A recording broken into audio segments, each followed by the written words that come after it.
Hello, everybody, and welcome to the second episode of the talk series on leadership, where we have an opportunity to be speaking to great educationists and listen to their thoughts on leadership and education. I'm Rupam Shah, your host for this talk show, and I'm happy to introduce to you the expert of today. He has spent 40 years in the field of education and his contribution is exemplary. Ladies and gentlemen, the leadership expert for today is Professor B.L. Handoo. Before I enter into a conversation with him, let me take you through his professional journey.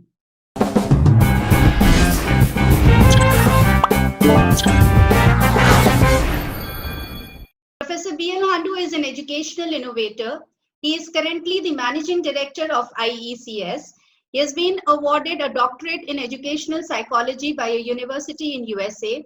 He has been a founder principal of a teacher education college for women and has headed various prestigious schools as principal.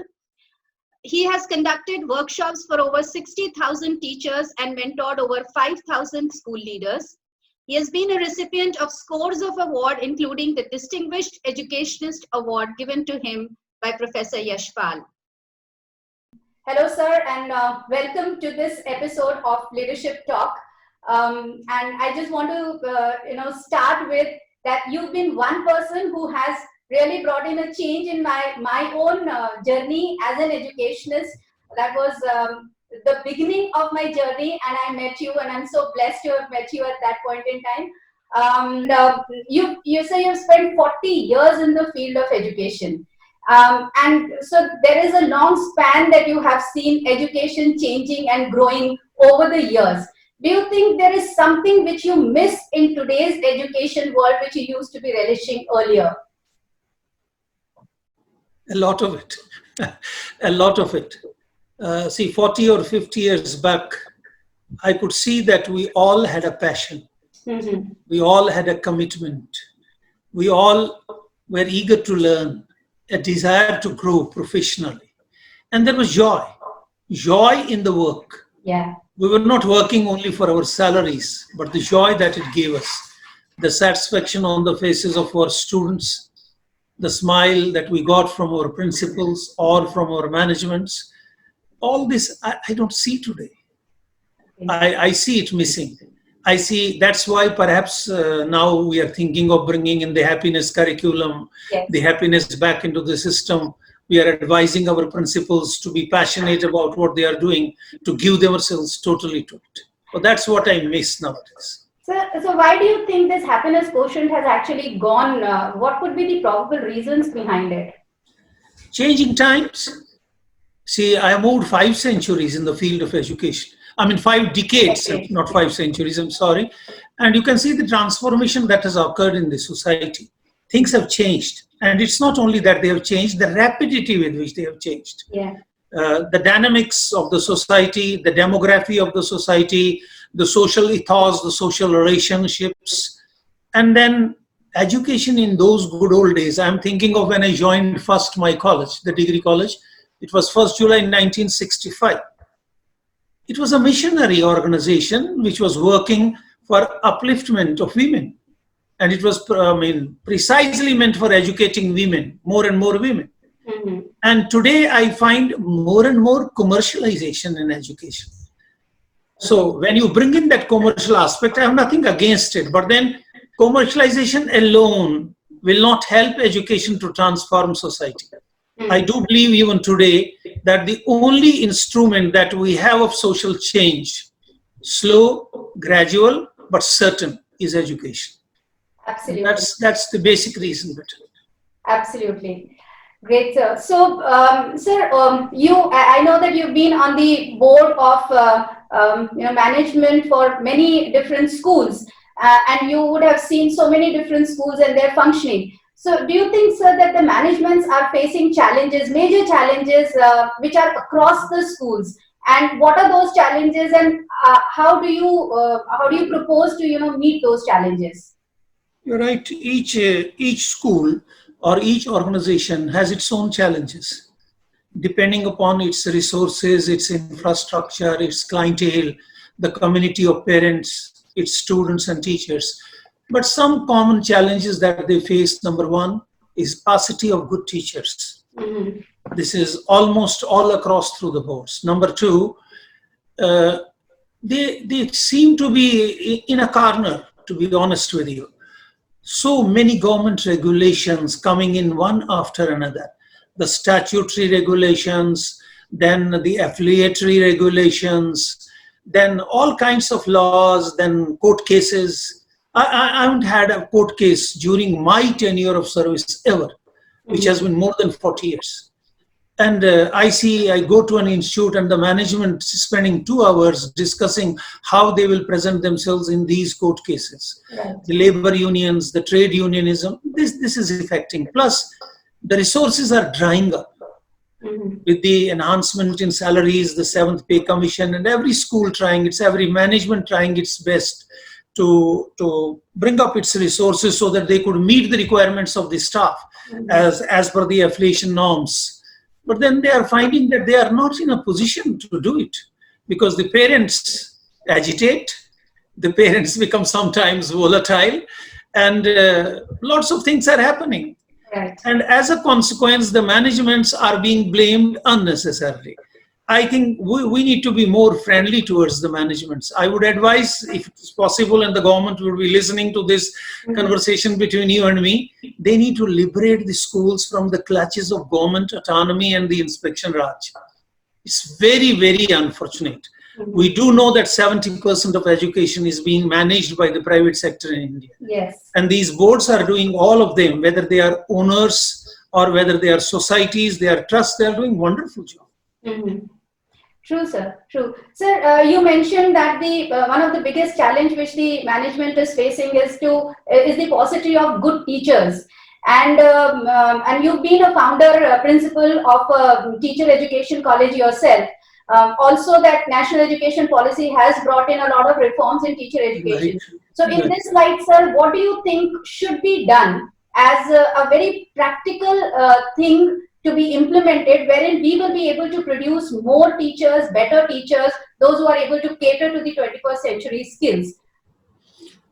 When I founded this Teacher Education College, as per the directives of my management, it was done on the birthday of a gentleman who was called the Lion of Kashmir, 5th of December 1979. And after taking his blessings at his home, because he had been a lecturer, a teacher himself, he asked me for a commitment. And that commitment was, you will give me teachers for building a Naya Kashmir. Mm-hmm. I hope you understand. A new Kashmir with a new vigor, with a new dynamism. So my focus during these 11 years, along with that of my colleagues from whom I learned, I'm indebted to all those 22 lecturers who joined me. And then they stayed with me right through and they guided me, they helped me. And they even virtually, they guided me, they taught me. I had been a lecturer in English and maybe I had certain administrative skills which thought the management gave me this responsibility. I made teacher education not only theoretical, but I made it more practical. Mm-hmm. For me, those days we used to have block teaching. We didn't have micro teaching. It was just an element of the syllabi where students would answer what micro teaching is. But micro teaching classes were not conducted. Mm-hmm. In the block teaching, I used to use 20 best schools of Srinagar Valley, and we would be on our toes. You will not imagine the pressure under which my students would come. But that's how I tried to make them good teachers. The practice component of teacher education has been terribly ignored. 1 year is too short a period. I was very glad that the government had made it into 2 years. But then at the same time, we had a very vast expansion of the private teacher education colleges. Hundreds of them grew up. In my own state, after I left the valley in 1990, we had 137 colleges. And before I left, there were only 3 colleges. Mm-hmm. You can imagine. These 137 colleges or colleges elsewhere, B.Ed colleges elsewhere in India, were colleges in name. They had no staff. The students would be enrolled. The university would depute students to the college. And then they would sit at home and appear in the examination. The B.Ed course has become more theoretical. Yeah. Now, the new recommendations that I have read, which have not been, the draft I have read, says that it's only the universities that will be permitted to run B.Ed colleges, or the courses will be of 4 years duration. They will be a kind of a combined integrated course which we used to have at the regional colleges of education earlier. A student after 12th goes and takes up a BSc course along with a B.Ed. And so he studies education right through. And it has an integral part because all these regional colleges of education had an experimental demonstration school attached to it. Now we will have to increase this, you may call it apprenticeship, or you may call it like the doctors going for practice to the hospitals, an engineer being sent for a course somewhere in the industry, attached to an industry. These teachers need to work.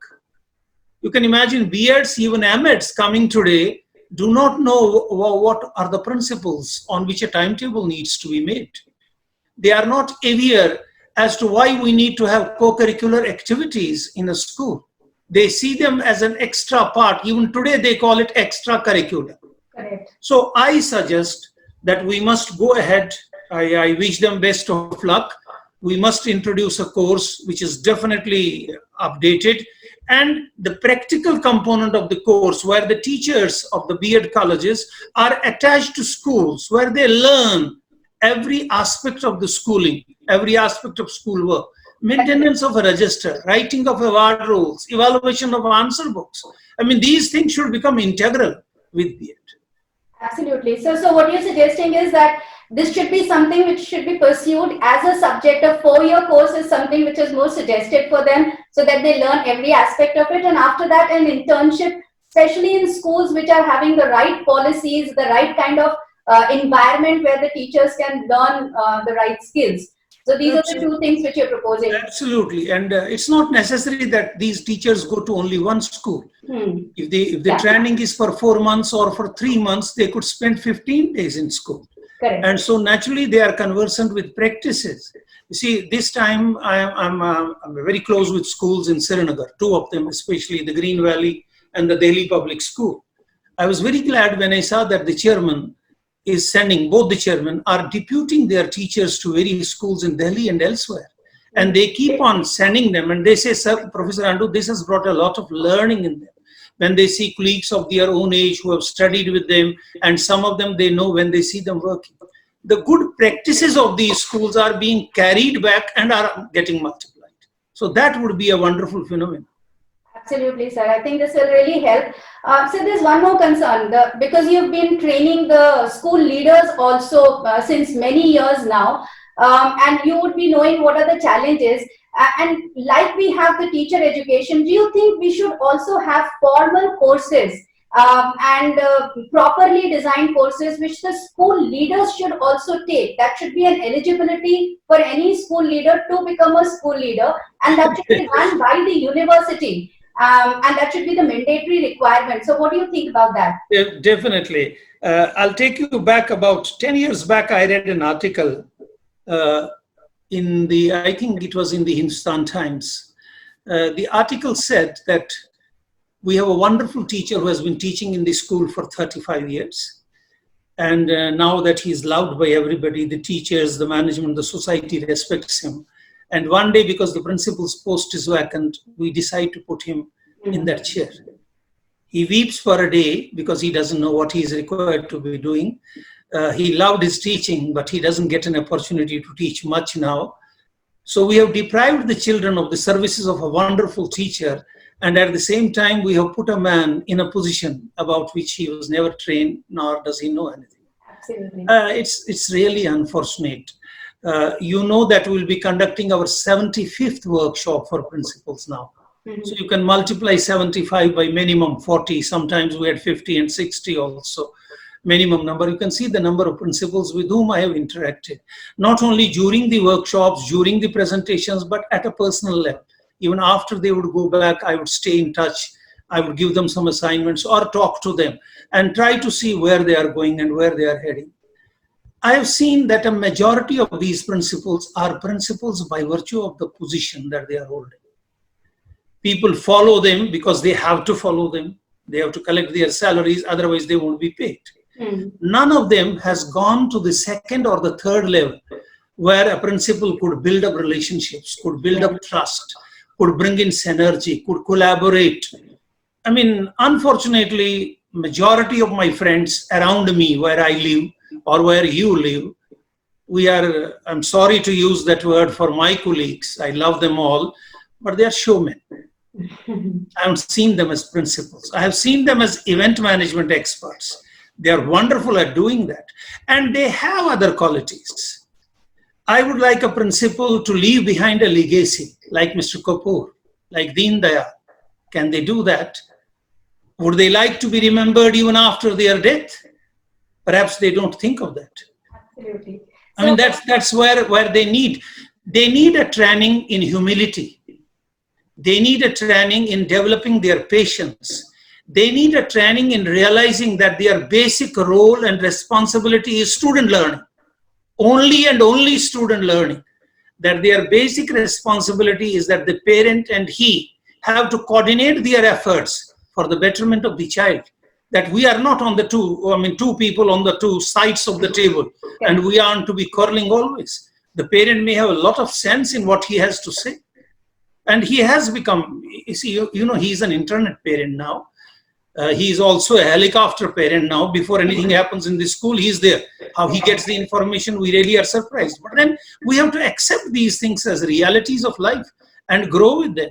Yeah. I'm finding in this torrid time how our principals are coping with, and how they are people who did not know anything about technology, even they are learning. I had to learn a lot.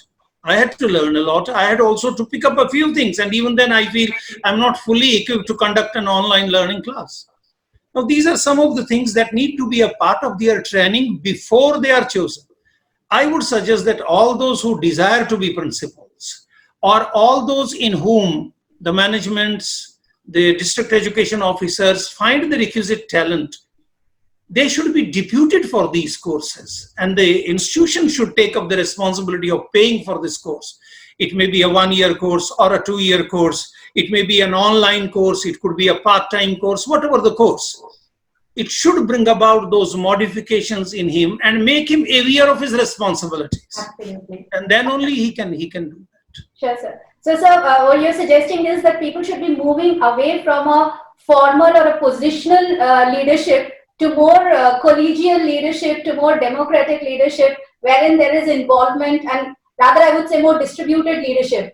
And the latest now, you see, from a positional leadership, we rise to the second level, which is relational. Yes. Where people like me and they work for me because they like me. Then we come to the third stage, which is production. The stage where we give results, where we are known for the results that we have, the changes that we have brought. And then we move to the fourth stage, that's people's leadership, where I develop people. I don't replicate myself, but I multiply myself. Yeah. I produce more leaders. Yeah. And the last is where I leave behind a legacy. When you talk of distributed leadership, I would lay more focus on instructional leadership and transformational leadership. Or the concept that our Balasubramaniam ji has been kind enough to explain it so thoroughly to us, disruptive leadership. Yes. He says we have been so long in a routine, we need to change a few things here and there so that it disturbs the ecosystem and we struggle with it. That's the kind of training these people need to have. See, how are we getting trained now to deal with this crisis? Correct. That's how they have to learn. Corona has naturally pushed people towards the disruptive leadership. That's and right. I think many of them are really coping with that, and really coping very well, I would say. Great, sir. I mean, if it is to me, I would in fact continue talking to you, because it's just lovely to be hearing you, sir. And the points of leadership that you have told, that we have to be moving towards more people leadership, more relational leadership, raise the emotional quotient and leave a legacy behind, grow and multiply more leaders, more effective leaders, and leave a legacy behind. So with this, I would like to thank you, sir, for giving your precious time for this interview. And it has been wonderful to have you and talk to you over here, sir. Thank you so much. Thank you. God bless you. So I hope you have found this talk with Professor Handoo useful. In case you have any further questions, to be answered by Professor Handoo, please put it in the comment box below, and I assure you to get an answer of it from him. Thank you, and looking forward to see you in the third episode of Leadership Talk.